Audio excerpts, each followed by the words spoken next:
बऱ्याचदा काय होतं, की फिजिकल अनेक गोष्टीचा एक गैरसमज मनामध्ये असतात, की मी डॉक्टरांकडे जाऊ की नको, त्यांना सांगू की नको. तर महिलांनी डॉक्टरांकडे जाण्यात संकोच बाळगू नये, हे कितपत योग्य म्हणजे काय वाटतं तुम्हाला याच्याबद्दल? फक्त एक आहे, की माझं म्हणणं इतकंच असतं, की सब घोडे 12 हं. हा नियम नाही, की सगळ्यांसाठी सगळंच उपयोगी आहे, असं नाहीये. तर तिथं योग्य गोष्टींचं व्यवस्थित निदान करणं आणि त्यानुसार ते ट्रीटमेंट आहे ती करणं.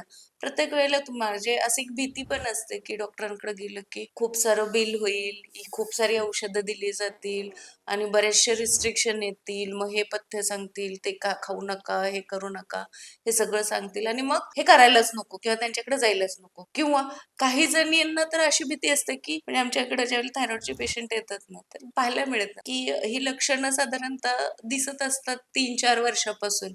वजन वाढणं, चिडचिड होणं, पाळीच्या तक्रारी, झोपेच्या तक्रारी, अंग दुखणं, हाडं दुखणं, आळस, थकवा हे सगळं जाणवत असतं.